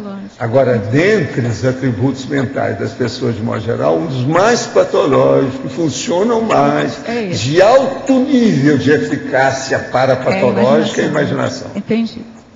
Isso que a gente tem que ver. Fala. Em função disso que o senhor falou da questão da criança, a gente pode pensar que a questão da imaginação tem uma relação direta com uma cognição mais baixa? Porque a pessoa não tem muito... O bicho. E aí vai... O bicho. O animal subhumano. Mesma coisa. O processo é um animal subhumano. Pensa bem. Professor Valdo, então na infância, o objetivo é você ter o mínimo possível dessa imaginação de O ideal da infância é você acabar com ela o mais depressa possível. Como é que chama o nosso verbete? Eliminar essa anomia imagística da infância, você passar para o nível... Agora, olha a palavra que eu uso, nulificação da infância. Arranja uma melhor que essa. É a mesma coisa. A nulificação da infância e esse verbete são casados, pode pôr junto, dá certo. Um assunto bastante interessante para a pesquisa da Evolucine, a anomia imagística, no caso, para poder, na evolução... mas a imagística, ou a Evolucine, precisa estudar a nulificação da infância. O primeiro que eles vieram qual o verbete que a gente tem que estudar em primeiro lugar? Para assim, nulificação da infância. Vocês vão trabalhar com o negócio para acabar com esse negócio. Então vocês, na verdade, como é que chama o cara que faz isso? Infiltrado. A turma da evolução é infiltrada na infância, ou na propedêutica, ou qualquer coisa de magistério primário. É o primitivismo da pessoa aqui. Agora, horas tem lógica tudo isso que nós estamos falando. Professor, Sim. aqui é Rosa. Isso acontece na infância também, mas acontece também com a religião, também acontece com toda a consim usando... A única coisa que salva aí mais ou menos é a ciência, porque faz refutação, faz pesquisa e tem debate. Filosofia tem besteira, religião tem besteira, o esporte tem besteira, entende? A política está cheia de besteira. Pensa bem nisso. Porque a infância usa a imaginação porque falta ainda, está desorganizada ainda o cérebro. Você quer coisa mais boba do que tem na arte? Agora, a arte tudo é excessivo, até o preço das coisas. Agora, a religião usa essa imaginação propositalmente, conscientemente, não, né? A religião está tudo errado, porque é lavagem cerebral, né? A religião é lavagem cerebral. Porque essa coisa de e outra inferno, coisa, os mais lavados cerebralmente são os líderes religiosos. Porque o cara chega num ponto, quando ele vê que ele está errado, ele não consegue sair daquilo. Dá pena. Agora, a consciência, ela tende, aquilo que ela não sabe explicar, ela entra na imaginação para criar uma verdade e a memória relativa, ajuda, né? A memória ajuda porque coloca vamos dizer, uma cópia, não é absoluta, é um clono no lugar daquilo. Então faz a xerox do processo. Isso tudo existe. Essa questão dos líderes religiosos, né? Você comenta do tempo que seria para uma pessoa limpar, por exemplo, o assassinato que ela fez, seria em torno de 750 anos. Num caso desses líderes de grande projeção religiosa, quanto tempo levaria para a pessoa desfazer essa lavagem cerebral? Eles estão enrolados, né? E outra coisa, já pensou esse Papa sempre combateu a camisinha? Isso é uma loucura. Então, isso é o quê? Milênio? Uma coisa à toa, aquilo lá vai repercutir na vida dele com um monte de gente em torno dele. Ele não sabe para onde vai isso. Eu considero essas coisas igual a guerra, igual aos nazistas, a mesma coisa. Esse Papa para mim é nazista igual aos outros. Agora, cada um, coitado, faz o que pode, né? Está fazendo o que pode. E acha que é o tal. Outra coisa, ele está fazendo tudo para virar santo. Igual o Papa anterior, que ele já está querendo fazer o Papa logo santo para abrir o caminho para ele. Entende? É tipo Chico Xavier, a mesma coisa. Teresa de Calcutá. Mas você tem uma ideia, por exemplo, quantas vidas ele vai precisar para poder limpar isso? Não, sei lá. Isso aí tem que ver, né? Ele era da juventude hitlerista. Sai dessa. O cara, de qualquer maneira, já melhorou, né? Sem dúvida. Então, em vez de ir para o campo de concentração, ele tem um campo religioso. Quer dizer, tudo tem lavagem cerebral. Agora, os cadáveres são em menor número. Os cadáveres aí são mais, hoje, na Igreja Católica, mais de pedofilia, né? Essas coisas todas. Negócio bravo. Um amigo de São Paulo contou que seu pai fora assassinado justo no dia que completaria 68 anos. Ele estava muito abalado e aparentava estar em choque. Toda a família dele estava envolvida no processo do Instituto Médico Legal, funerária, entre outras coisas. À noite, antes de dormir, fiz o possível para exteriorizar energia para ele, tido como alvo mental, mas sem sucesso. Qual seria a melhor forma de auxiliar nesse caso? Atacou é mais importante que atalhos? Não, aí você tem que ver o que ele precisa e ajuda naquilo que for possível. Olha bem se ele está bem encaminhado, a família dele, porque quando tem um choque desse, isso mexe, desestrutura a família. Vê se eles têm um advogado para ver o que sobrou, a questão com o pai dele, etc. Tal. Isso às vezes é importante. Aí você vai ajudar sobre todos os aspectos. Advogado. Eis alguns baluartes da anomia imagística ao longo da história. Na política, Hitler e Jânio Quadros. Nas artes plásticas, Van Gogh e Salvador Dalí. No cinema, Glauber Rocha e o Tim Burton. Na literatura, Lewis Carroll. Na religião, Buda, J. Cristo, Santo Agostinho, Papa Bentinho XVI. O que o senhor acha? Para começar, mas eu acho que a lista está pequena. Professor, queria tirar uma dúvida, essa questão da inverdade, da verdade relativa de ponto, em cima da imaginação. Por exemplo, a questão do Maia, desejo. Como seria? É inverdade ou uma verdade relativa para aquele que está criando? Não, ignorância. Olha o processo da ignorância. Onde tem ignorância, tem liberdade. Né? Uhum. Eu falo do ponto de vista dele, não nosso. Entendeu? Pois é, examina, vê onde é que você põe. O processo é ignorância. É a inexperiência, a imaturidade. Ela está falando o que ele pensa. Ele pensa que é verdade, mas é inverdade. Não importa o que ele pensa. Né? Não. Toda religião está errada. Por que está errada? Porque eles têm verdade absoluta. Não existe verdade absoluta.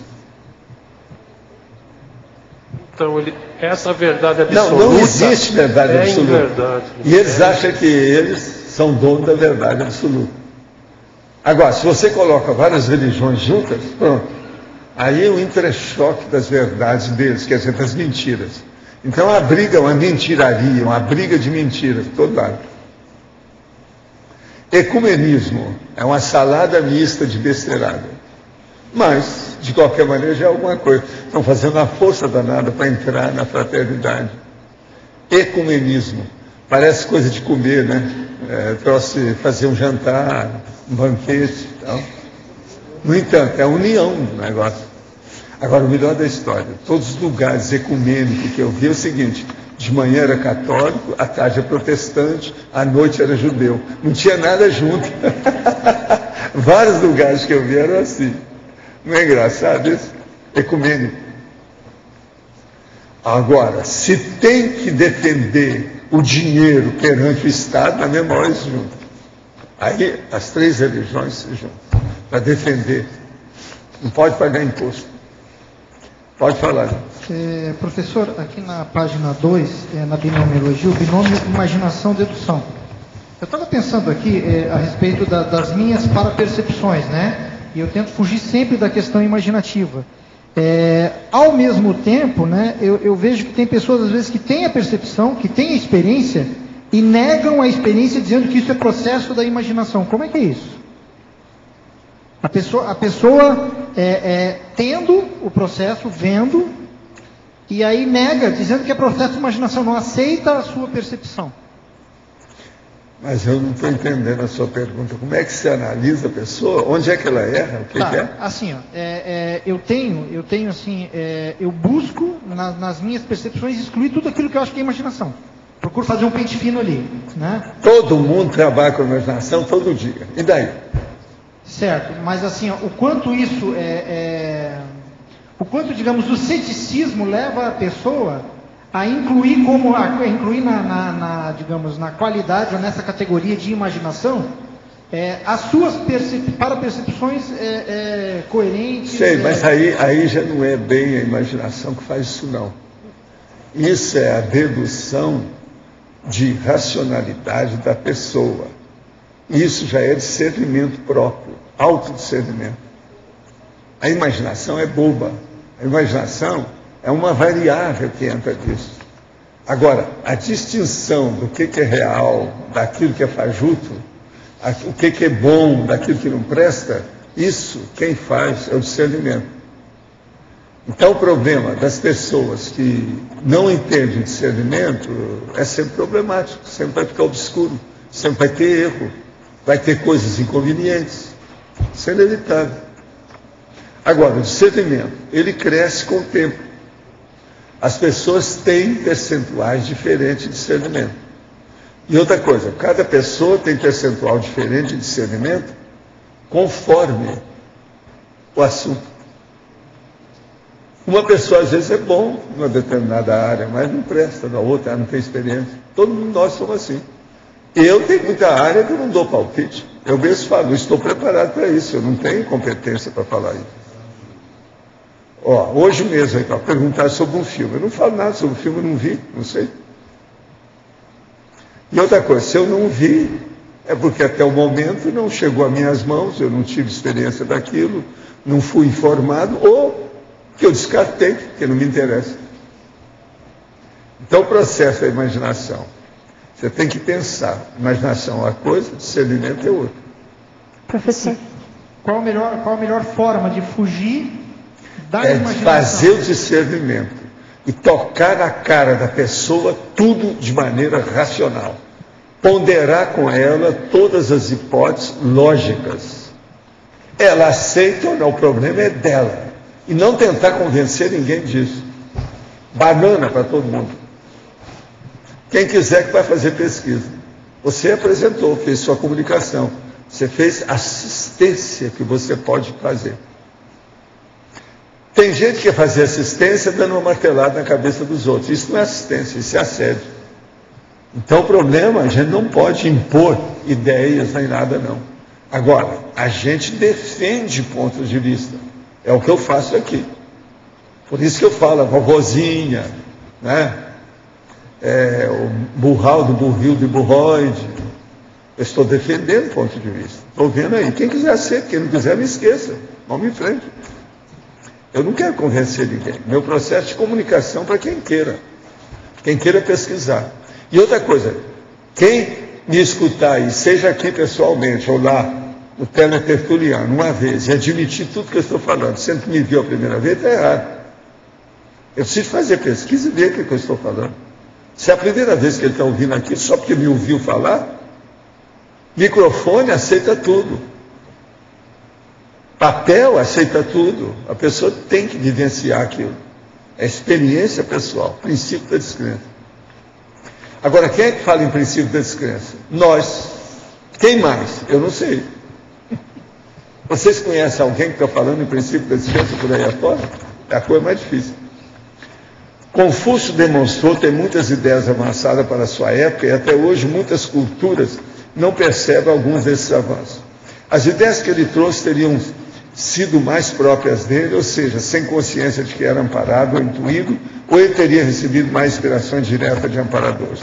Não, aqui tem todas essas coisas. Para a época dele, a coisa que ele fez melhor foi dar o processo da didática, de lecionar, o magistério, a docência, a educação, fazer a sala de aula.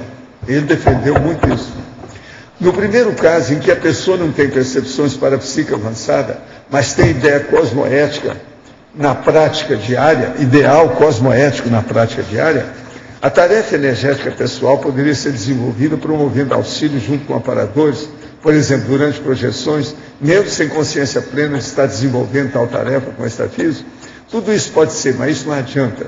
Tudo na vida a gente tem que ter com bastante lucidez e discernimento. Tudo que fica com fantasia e besteira, você pode entrar na anomia imagística. Hoje o senhor tem ideia de que modo, onde, em que patamar evolutivo estaria Confúcio? Ele está bem, está fazendo força. Tudo indica que ele está na China atualmente, ele é uma criança lá. Professor, aqui. Professor, sim, eu queria perguntar, neosinasologia, página 2. O segundo item, a estagnação sináptica mantida pelos oniropensênios. A estagnação sináptica mantida pelos oniropensênios. Então, veja, a pessoa, ela fica estagnada com os pensamentos. Então, ela tem, na imaginação dela, ela criou aquela fantasia, aquilo fica fixado, cria sinapses lá, e ela entra no mundo do sonho, que é o oniropensênio. Ela não sai disso. De modo que isso aqui é o resumo do resultado da anomia imagística. A estagnação sináptica, mantida pelos oniropensênios. Então, aquele sonho, a pessoa está vivendo no mundo da lua. E a sintomatologia, qual é? A pessoa boboca, aluada, entende? Alucinadinha, vamos dizer, alienada, fora dos eixos. Agora, do ponto de vista da educação, assim, vamos dizer, politicamente correto, eles falam assim, não, Valdo, ele é muito excêntrico. Então é o biruta. Outro nome é Lelé da Cuca. Não bate nas 10. Como é que é? Tem vários desses. Isso aí tem nome demais para mostrar que a pessoa é doida. A pessoa tem que escolher o que ela quer. Não bate bem. Lelé da Cuca. O que mais tem que vocês conhecem aí? Maluquete. O que mais? Piradinho. Piradão. Piradaço. Tem a mulher piradaça. Não, essa é piradaça.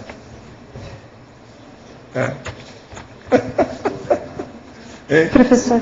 Desgovernado. Aqui na letra B. Eu queria entender a correlação do verbete, né, com a distorção cognitiva. Qual a correlação entre esse tema? E o que? Distorção cognitiva. A dispersão? Distorção. A distorção. Isso. Distorção e dispersão, aí no caso, acho que é a mesma coisa. É uma coisa quase sinônima. Outra pergunta, professor. Na escala evolutiva, qual é o momento que a consciência não tem mais anomia imagística?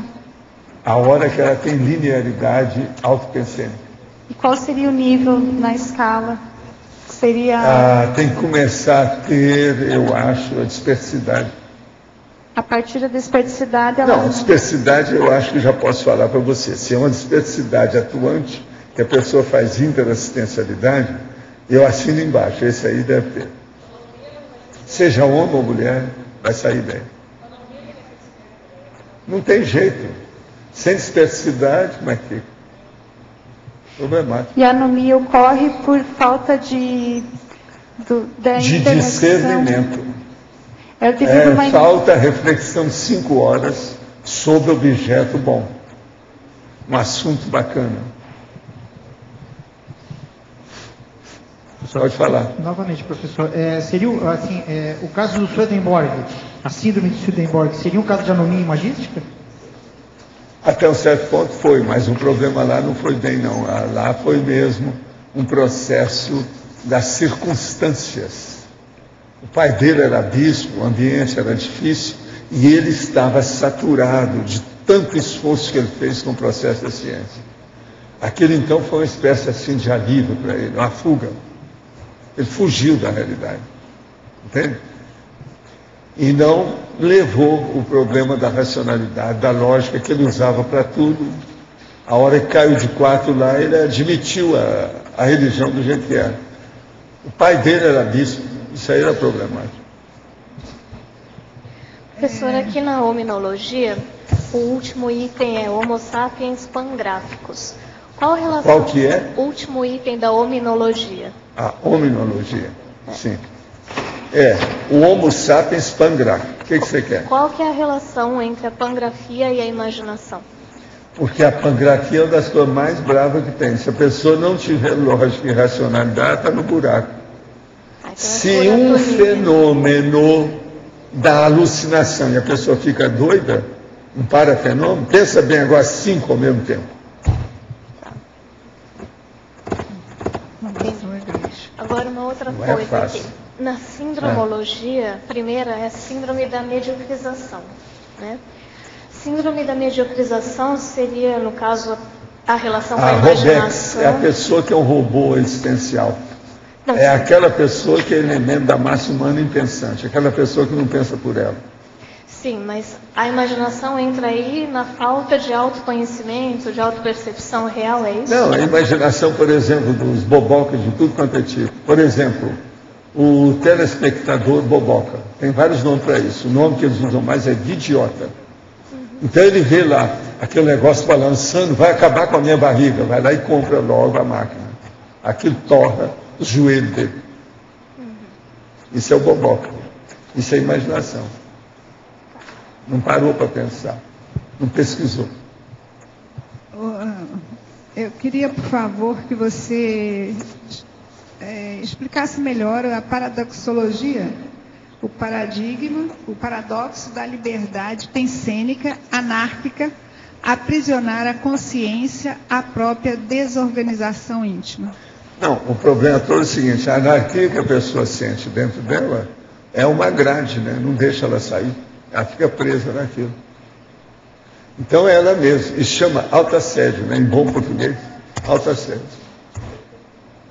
É falta, ela mesma se priva a liberdade dela. Tem um monte de gente que corta o próprio livre-arbítrio. Vocês têm que pensar nisso.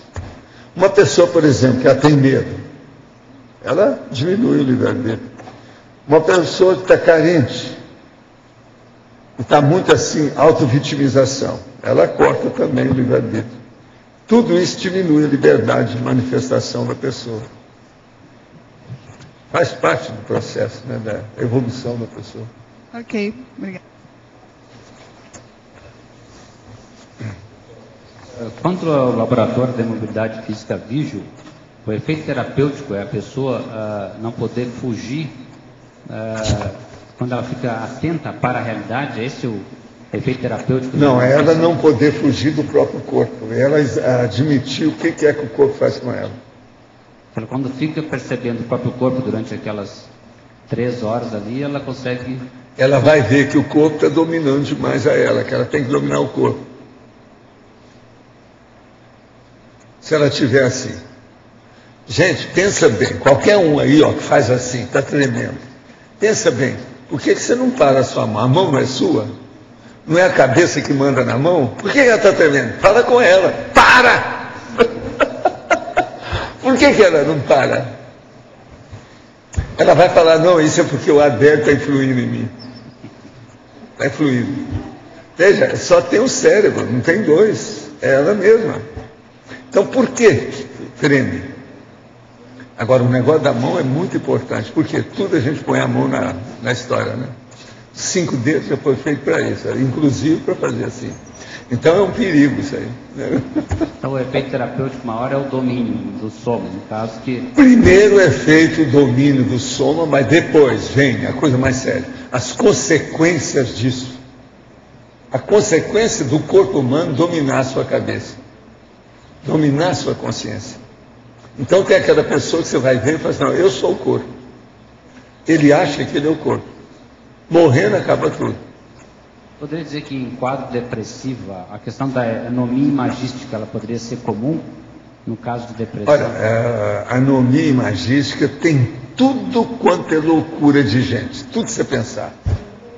Deu desequilíbrio, aparece a anomia imagística. Agora, em menor percentual, em maior, mais consistente, com mais profundidade, atingindo o maior número de pessoas a partir daquela. Outra coisa, às vezes uma coisa antiga, uma coisa recente, tudo varia, né? Mas sempre tem. E, finalmente, seria um caso de utilização pelos assediadores com um mecanismo para domínio? O assediador, ele vem e olha na pessoa qual que é o busílis, o locus de menor resistência. Qual que é aquilo que pode mexer e dói. Vai aonde afeta a pessoa e mexe. Nesses casos, por exemplo, quando a pessoa tem um problema, tudo é na base de emoção e imaginação. Então, por exemplo, o cara faz aquela cara de dragão e aparece para ela, em sonho.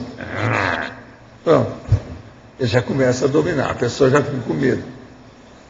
O cara acorda, o terror noturno é isso. Pensa bem.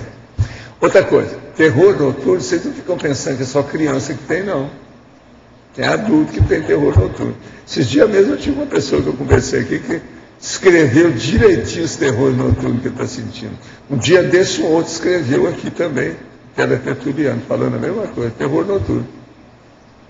Em termos de trabalho neossináptico, assim, sináptico, na verdade, do cérebro, e como é que a gente pode diferenciar o trabalho do cérebro no sonho, na anomia imagística, no raciocínio? Quando falta racionalidade, a lógica é onirismo.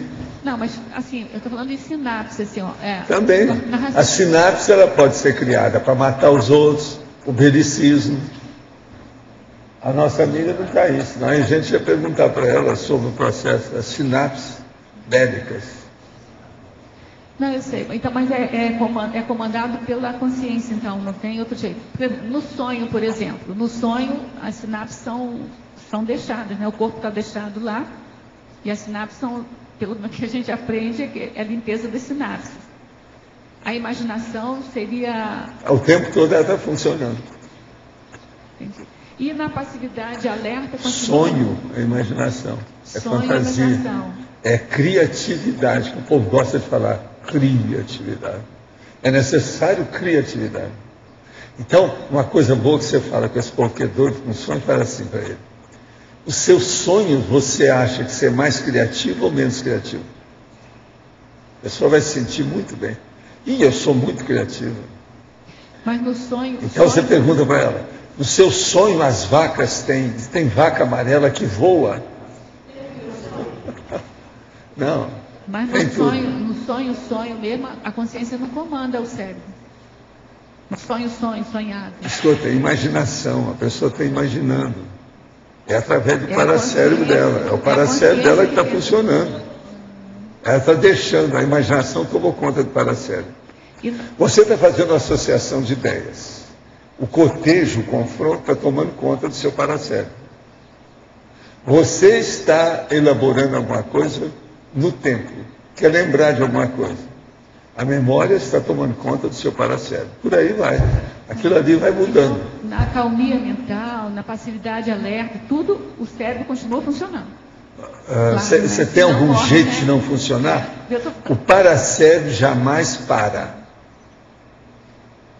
Paracérebro, ele não para. Presta atenção. Agora, é lógico que ele às vezes está atenuado, sabe? Entrou em descanso temporário, mas não parou, ele está funcionando. Por isso que no coma a pessoa não para. O cérebro vazio, ele não funciona, ele continua funcionando, mas só fisicamente. A consciência sai. Lá ela funciona, o paracérebro está funcionando lá com ela. Pensa nisso. Cérebro vazio. Por isso que eles falam, né? A projeção imita a morte. A projeção é porque aí Por quê? Esvazia o cérebro. Aí o cérebro não funciona. Agora, veja, uma pessoa assim, de alto nível de imaginação, até esvaziar o cérebro custa, né? Pois é. É o problema, né, da gente fazer tem muito projeção, lixo. O negócio então essas pessoas têm dificuldade de se projetar. Pois é, a dificuldade está aí, né? Você não consegue. Agora, qual é o primeiro empecilho, o primeiro obstáculo? Medo. O medo é o primeiro obstáculo para a pessoa sair do corpo, a descoincidência. Que é uma imaginação, né? O medo. A essência é a compreensão da imagística, você coloca muito aqui, imagística versus imagética. É você entender essa relação imagística imagética no dia a dia. É pelo seguinte, a imagística é a imaginação, a imagética é a imagem. A imagem é a pictografia, é o processo da ilustração. Por que esses caras que eu falo aqui, depois meto o pau nas produções deles, são os designers? Eles trabalham com a imagética e com a imagística, e não sabem mexer uma coisa com outra. Mistura o meio de campo, atropela nos próprios pés. Tem um monte de revista que eu trouxe aqui, não vou trazer isso mais, é só olhar as páginas que são feitas, que é uma loucura, uma total loucura. No entanto, aquilo é para quê? Eles acham que vende muito daquele jeito, mas chega num ponto que acaba desaparecendo. Com o passar do tempo, eles vão organizando, vão melhorando. Quando o negócio é sério, não tem abuso dessas bobagens. Então, de modo que todo designer devia de ter, antes de mais nada, a reflexão de 5 horas. Está entendendo? Ia curar o cara ou a mulher. Em termos de empresariais, design é uma coisa essencial, né? Não, essencial também é a imaginação para você, ela é essencial. Não é só em termos comerciais, não. A imaginação é essencial. Qual seria o design mais cosmoético? Você, sempre que você design pensa... é aquele que faz atalhos, que esclarece alguma coisa.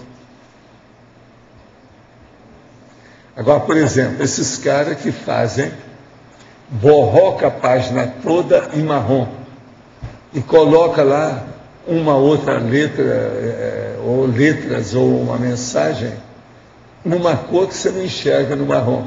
Mas daí...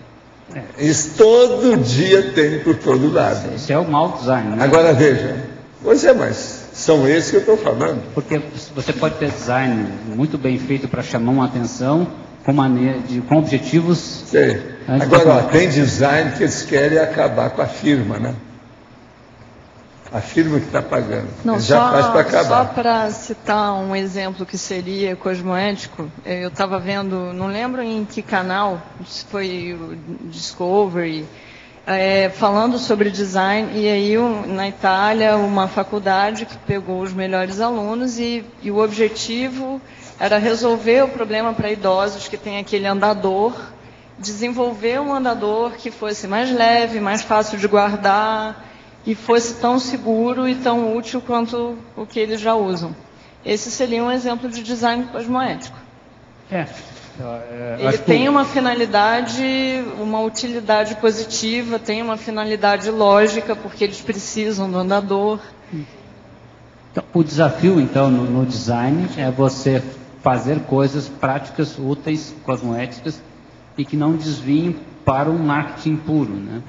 Não, mas não é isso. É também não querer tapear os outros, que tem gente mais inteligente do que ele. Ele tem que pensar nisso. Então, a hora, por exemplo, que borra uma página, depois põe letra lá, e você não consegue ler. Não, e o principal isso, é que... está por todo lado aí. O que mobiliza... Faz uns 4, 5 anos que eu falo isso. Depois desistir porque não é... E o que mobiliza essas pessoas, a maioria das vezes, é o ego. O cara que apareceu, a maioria quer ter dos nome, livros quer são estar assim. na revista. Você olha que é difícil de ler. Por exemplo, ó, esse aqui fez força, mas aqui ainda não está 100% ainda. Ó, ao vermelho com preto. Olha aqui, ó. A faca. Está com jeito você ler. Esse aqui ainda dá para ler.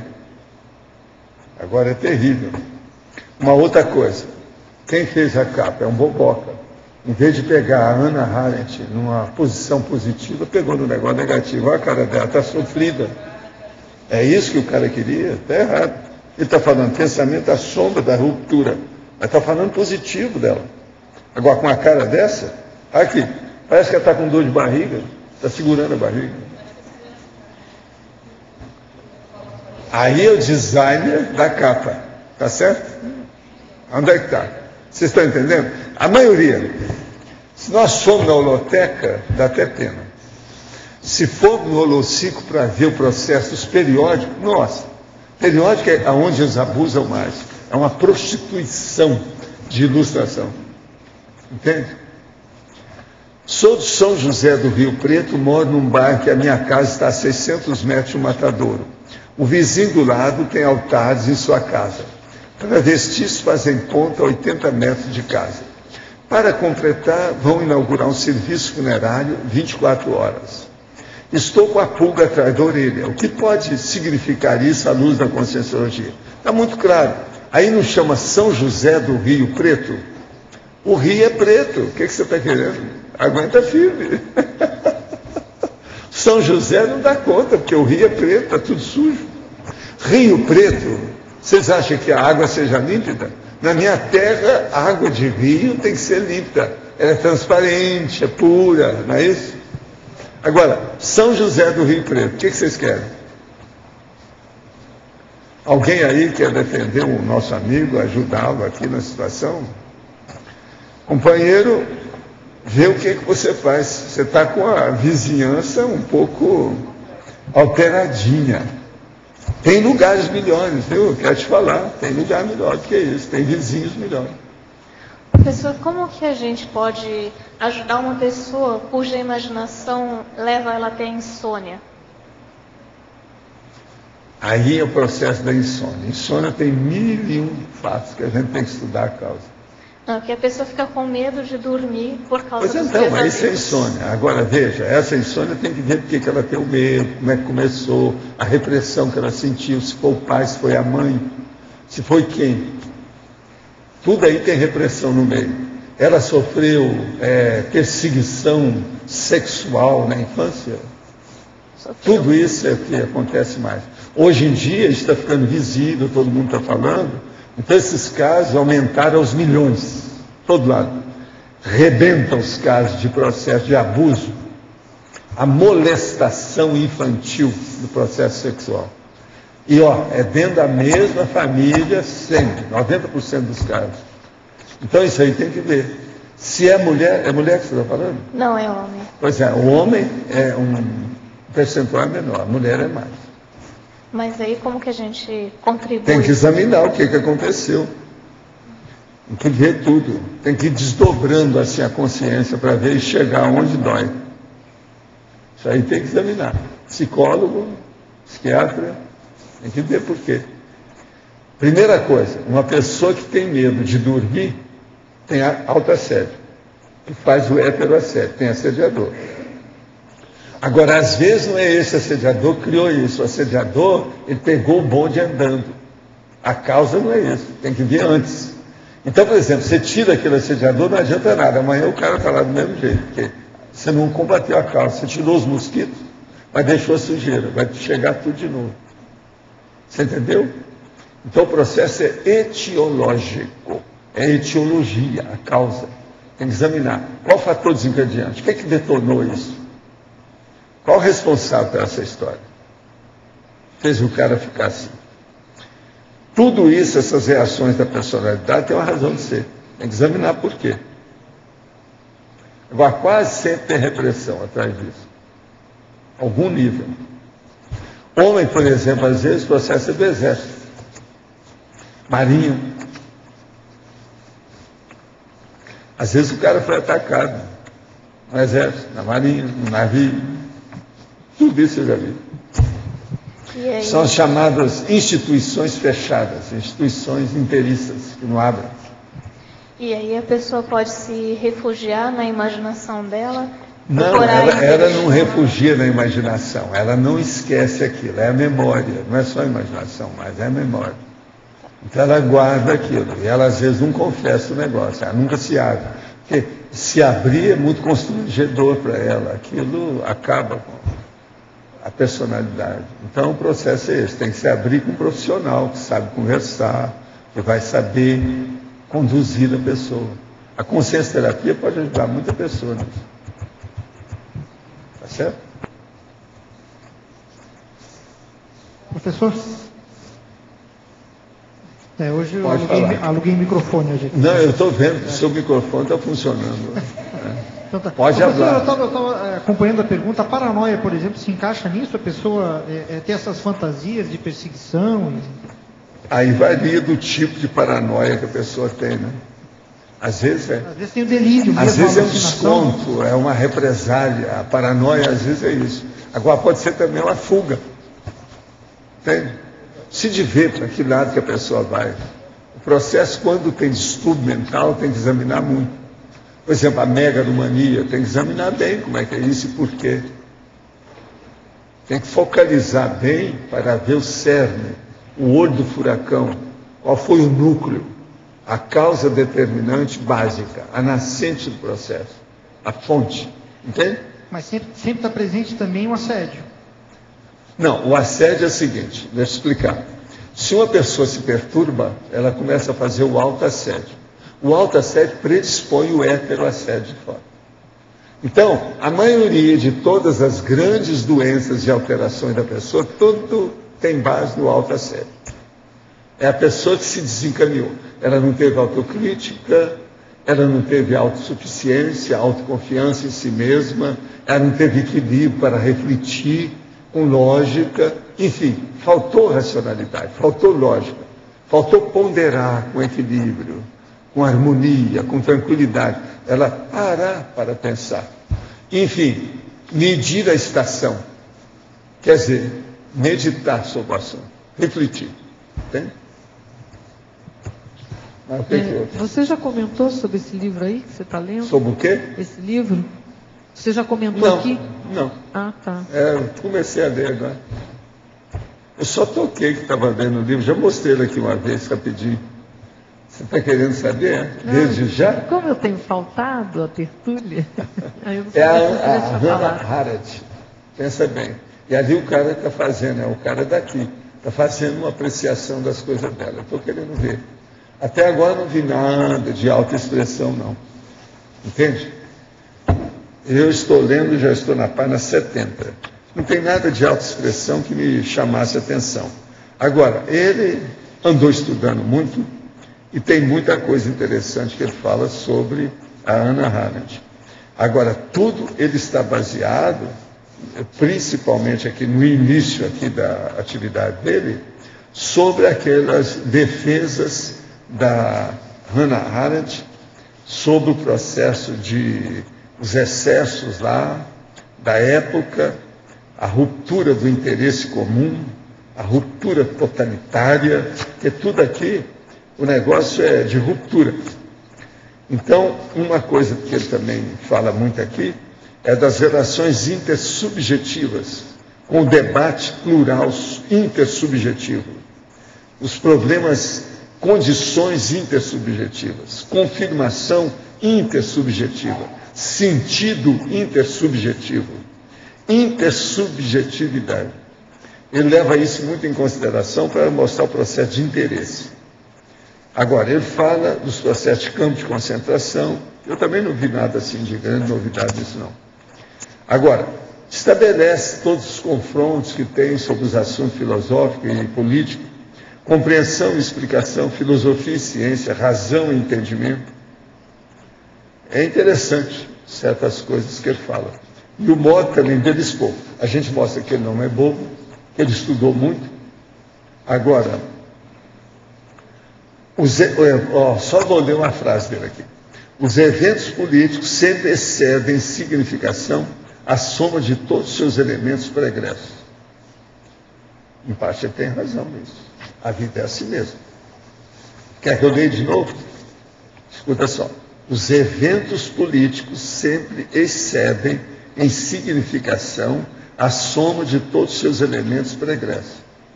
Olha o caso lá do Egito.